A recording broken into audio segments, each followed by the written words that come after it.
ঈদ মোবারক। সবাই কেমন আছেন? আশা করি সকলে ভালো আছেন। আজকে ঈদের দিনে আমি কাচ্চি রান্না করব। ভাবলাম মাংস তো থাকেই, সেই কারণে কাচ্চি রান্না করা। তাই আমি কাচ্চির রেডি মশলাটাই নিয়েছি। রাঁধুনি কাচ্চি মশলা, সেটা কিনে এনেছি। এখন কাচ্চি রান্না করব। দেখেন, মশলার প্যাকেটের সবটুকু মশলা দিয়ে দিলাম। 1 কেজি মাংসের মশলা, এখানে আদা রসুন বাটা সব দিয়ে, একটু সয়া সস, লবণ, ঘি দিয়ে দিলাম। আমি এখানে তেলটা ব্যবহার করব না, তেলের চেয়ে ঘিটায় বেশি মজা হয়। এখানে আমি বাদাম বেটে নিয়েছি, টক দই দিয়ে দিলাম। দিয়ে মাংসটা ভালোভাবে মাখিয়ে রাখবো। আপনারা যদি পারেন তাহলে মাংসটা আগের দিন রাতে মাখিয়ে রাখবেন ফ্রিজে, তাতে বেশি মজা হয়। কিন্তু আমি আজকেই করছি, আমি তাও 1 ঘন্টা মাংসটা মাখিয়ে রাখবো। দেখেন, আমি মাখালাম। এদিকে আমি গুঁড়ো দুধটা রেডি করে নিচ্ছি গরম পানি দিয়ে। ভালোভাবে মেশাতে হবে যেন গলা না বাঁধে। তার ভিতরে 1 চামচ ঘি দিয়ে দিলাম।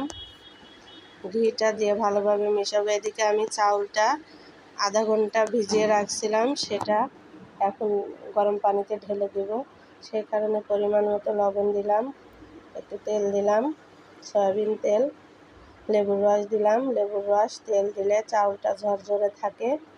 আর প্যাকেটের মশলার অর্ধেকটা মাংসে দিয়েছি আর অর্ধেক রেখেছি এখানে দেওয়ার জন্য, পানিতে চাউল সিদ্ধর কাজে ব্যবহার করার জন্য। এদিকে আমি বেরেস্তা আলু ভাজিটা করে নিয়েছি। মাংসের উপরে কয়েকটা কাঁচামরিচ দিয়ে দিলাম। আলু, ভেজে রাখা আলু, আমার কাছে জর্দার কালারটা শেষ হয়ে গিয়েছিল, সেই জন্য দিতে পারিনি। আমি বাদাম কুচি দিয়ে দিলাম। উপরে সিদ্ধ করে রাখা চাউলগুলো, বাসমতি চাল, সেটা দিলাম। আলু বোখারা দিয়ে দিলাম। দেখেন, আলু বোখারাগুলো খেতে তো অসাধারণ মজা হয়, আর কাচ্চিতে আলু বোখারা না দিলে তো মজাই আসে না। এবার আমি বেরেস্তা দিয়ে দিচ্ছি। দিয়ে আমি ওই যে দুধটা গুলে রাখছিলাম, সেই দুধটাও দিয়ে দিলাম। এখন দেখেন,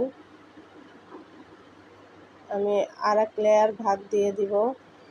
দিয়ে আবার বেরেস্তা বাদাম দিয়ে ভালোভাবে ঢাকনাটা আটকিয়ে নিতে হবে। আমি আটা দিয়ে আটকে নিয়েছি।